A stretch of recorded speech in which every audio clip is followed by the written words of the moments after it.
Hey, what's up everybody? Welcome back to the ILLMented Reviews, Episode 2. I am your host, Mood616, and thank you once again for stopping in, guys. Yeah, I've got one here from All of Films. They were kind enough to send this one over for review, and I'm very, very glad that they did, because I never requested this film for review, and it turns out it's actually one I've been wanting to see for such a long time. It's a black exploitation film from 1975, and I just never had a chance to see this one back in the day, so very happy to finally check this one out. And yeah, this one actually is starring Lawrence Fishburne in his very first role, which is very cool. And it is called Cornbread, Earl, and Me. Yes. To my amazement, this movie right here is actually a PG-rated film. I was kind of shocked, actually, when I saw that. And then I didn't really know what to expect from that. So, but yeah, it is what it is. I guess there's not really a whole lot of blaxploitation films, I think, that are rated PG, as far as I can remember. At least from the ones I've seen, so.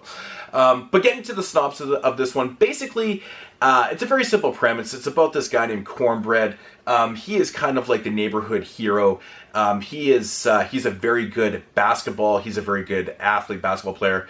And he's been just accepted to a college. Now, he's had many college come after him because, because he's just really good at basketball. He's one of those guys in the neighborhood that everyone looks up to, not only the children, but the adults, because they feel like he's the guy that's finally going to get out of the ghetto and, you know, kind of do right for everybody kind of thing.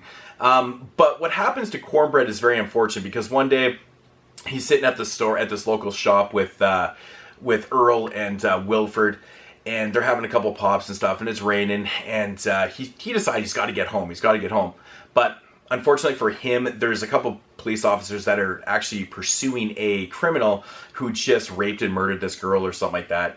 And unfortunately, he decides he's going to run from the store to home, and the police have a mix-up, and they shoot down Cornbread. And yeah, shit kind of hits the fan from there, and then it gets into this huge court trial and all these trials and tribulations. And then it's kind of like a coming-of-age story for the kids too, and things like that also. So, but that's basically the premise and the synopsis of the film. Now, my thoughts on this one. Yeah, this is a very, very interesting blaxploitation film, because it's not done on that very kind of rugged, hardcore scale. This one is a rated PG film, like I said. It doesn't have any swearing in it. The violence is very minimal. It's only the only violent part in the film is basically when Cornbread gets shot and killed. And yeah, it's just very, very dumbed down. Of course, there's no nudity and things like that. It's a very heartfelt coming of age story, and it's just kind of one of those uprising films that that just kind of packs a punch. You know, it's very subtle in its approach, but it has all the relevant social issues that are even today and very, very prevalent in today's society, even like 41 years later. I mean, things from like police brutality, you know, to police corruption, to racial profiling, you know, things like that. Like all those type of things that you see in these inner cities that happen, you know, that happened way back in the day or still happening today. It's here, and it's very cool to see a film like this, because you're like, wow, it's just, these type of social issues and things like that have just not dated at all. They're very relevant, and it's sad. It's sad that you're watching a film from 41 years ago and these things are just so prevalent in society. But this one depicts it quite well. You know, right after Cornbread gets shot, you know, the people know right away what the police had done. And so they kind of uprise and things like that. And it gets into this court trial. And I really do like how things develop from there, because, you know, the police are quite obviously trying to cover up this thing. And I really like the approach that they take in this film, because, you know, the filmmakers being sympathetic to, you know, the families and all these characters and things like that. But they're not making the police out to be like the most brutal people in the world and things like that. But at the same time, they are. It's a very subtle and interesting approach, because they're just depicting how cops and how politics and stuff can, you know, how they're just so prevalent in these type of cases and things like that. There's some very interesting scenes where the police are literally trying to change witnesses' stories, and it's just so infuriating, so frustrating to watch, and you're just like, oh, these police officers and everyone's just so bad. But you can tell at the same time that certain officers and things like that, they don't really want to be fully involved. So it's got this really kind of mixed bag of emotions while you watch it, while all these characters are just dying inside from emotions, and all the young kids are trying to, you know, they're trying to deal with the emotion of like, why did this happen and things like that. I think it's a really good it was a really good approach to the film. The pacing of the film was pretty cool too, or pretty well done also. I think that, you know, the first half an hour of the film, it has a really good, the film has a very good interaction with the watcher, like for me, myself, because you really kind of got to know Cornbread really well. They really depicted his character quite, geniusly. You know, he's got this, he's like that all-American player, you know, he's got the relationship with everybody and stuff like that, and then that tragic thing happens, and then the emotion just kind of just flails from there. It's just, it's really good. It does kind of feel at times like it's like a TV film, but it really isn't though. It's lower budget, but with that said, the acting in this film, really good.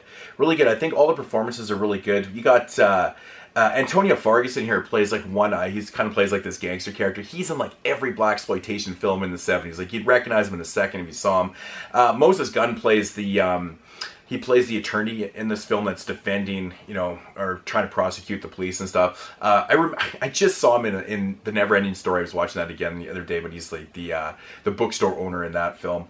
But he's in a million films also. But there's a lot of really good, powerful performances in this. I do think the film suffers a little bit from editing at times. I think the editing is... it's a little jerky. It's a little jarring at times. It kind of cuts from scene to scene without like very smooth transitions and things like that. Which, you know, it's just kind of minor nitpicking and things like that. But, you know, it's a solid film. It's a solid film. It's full of emotion. Its relevance is still prevalent today, which is very interesting to see. But at the same time, very sad. And that's what adds to the frustration of this film. You're like, 1975, these things were happening. And 2016, they're still happening. So...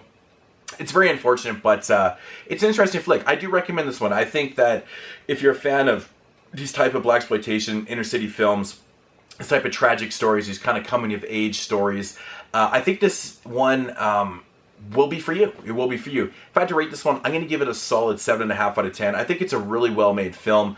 You know, one of the coolest things about this film is the soundtrack, actually done by Donald Byrd. And it's interesting, too, because I'm a big hip-hop fan. And a lot of the music out of this has been sampled to death. Most notably is the part where Cornbread's laying dead on the street and the music kicks in just as they show his mom. And it's a sample that Ghostface Killer used in Motherless Child. And I was just like, wow, it's just so appropriate that he just pulled that from there. I was obviously done purposely, but the music's really cool. I think at certain times, the music doesn't even seem like it's that sympathetic in the very emotional parts, because I think that's kind of what they were going for. I think they were trying to keep the characters strong, and that's one thing I like about this film, is that all the characters are super strong, and there's lots of morals and you know, kind of elements of uprising and stay true to yourself and do the right thing. And there's a lot of those things kind of going on, and I think the music really depicts that and kind of brings it out of the characters in the film too. Yeah, very, very cool stuff. I recommend this one, Cornbread, Earl, and Me. You want to see a very young Lawrence Fishburne, who plays Wilford, and he's right there with his nappy hair. It's pretty awesome, but cool film, man. Really, really good stuff. Very interesting watch. So that is going to do it for episode 2 here on the ILLMented Reviews. I don't know when I'll be back with another one. I might have a couple more that I'm working on right now. So, yeah, see you guys in episode 3. And as usual, peace out, homies.